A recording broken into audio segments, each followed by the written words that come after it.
Iran had a functioning democratic government in 1953, led by Prime Minister Mossadegh. He had a very radical idea. Mossadegh's idea in 1953 was that the oil that was under the ground actually belonged to the Iranians, where the British knew that it belonged to the British. So when the Iranian prime minister, democratically elected, said, "This is our oil, it's under our ground," the British government knew that it had to overthrow him. And it connected with the U.S. government, and they made a secret operation to overthrow Mossadegh and to install the Shah of Iran, a Pahlavi dynasty, and to make a police state under U.S. control.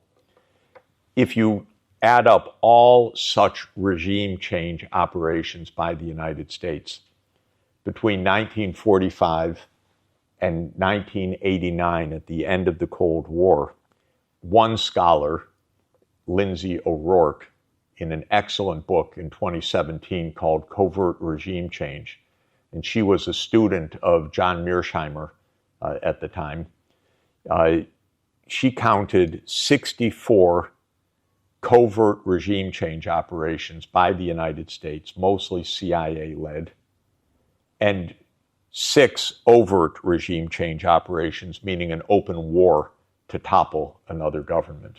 So 70 regime change operations. This is a very distinct kind of statecraft. It is the opposite of diplomacy. You don't have to deal with the other side, you have to control it, or overthrow it, kill it, assassinate the leader, make a coup, fix an election, buy an election, create unrest to topple a regime. And this happened 64 times covertly. What does covert mean? Covert means that the U.S. denied its role, even though it was obvious to the people there.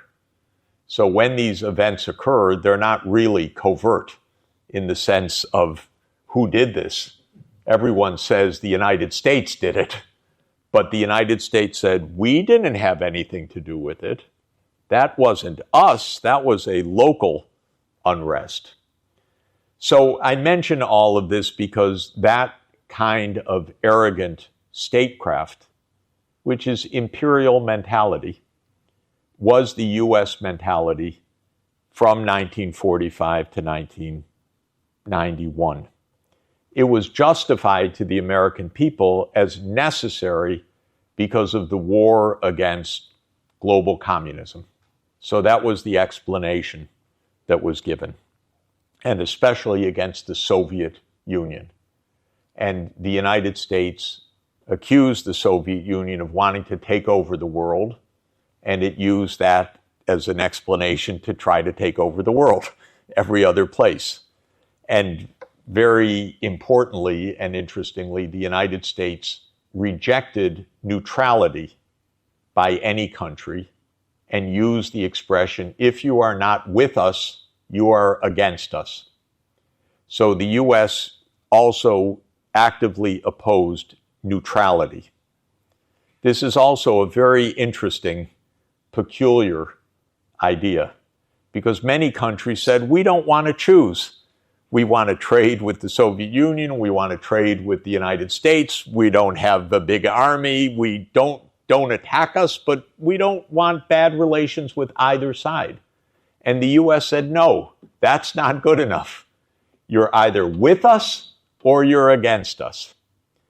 And very interestingly for scholars here, and this is a room of scholars, if you read the Peloponnesian War by Thucydides, which has become famous again because of Graham Allison's book, in the dialogue called the Melian Dialogue, which is a dialogue between Athens and the leaders of Melos, a small island, the Melians said, we want to be friends with Athens and we want to be friends with Sparta. And the Athenian says, no, you can't. You are with us against them. And the Melians said, no, but we want to be just neutral, leave us alone. We like you, but we don't want to be part of your empire. We don't want to be part of their empire. And the Athenian says, no, if you do that, you will weaken our power in our realm. You will show to all of the allies of Athens that we're weak. So you must submit to us. Otherwise, we'll have to kill you.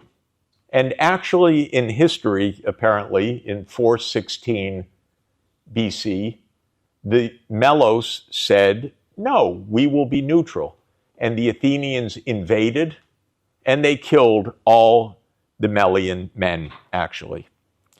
Of course, what the Peloponnesian War really shows is that just 12 years later, Athens was defeated. So all that arrogance led to nothing but defeat. It even shows something more. Sparta, which won the war, disappeared from history also.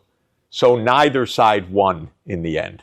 The war exhausted both sides, and Greece was invaded by Macedonia in the next century. So both sides lost from this ongoing war. But the arrogance of Athens is the arrogance of the United States.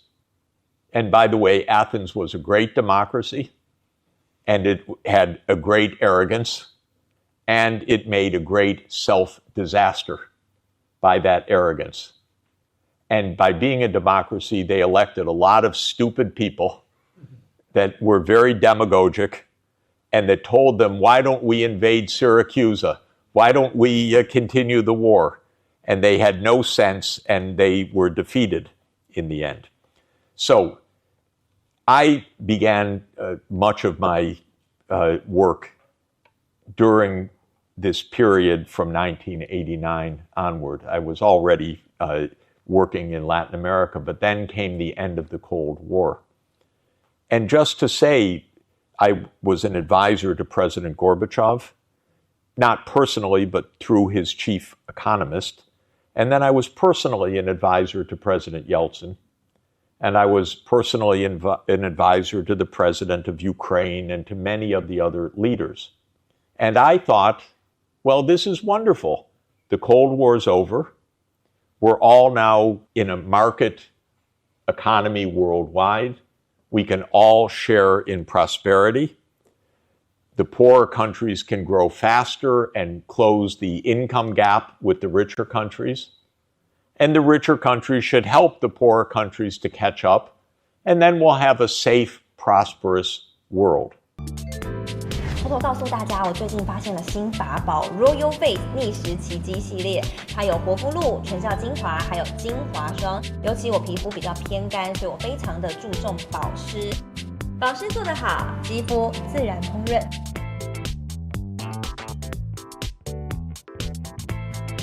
提亮肤色更年轻，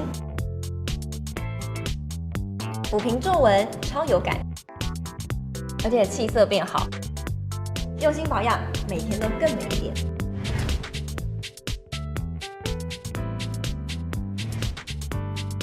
美吧！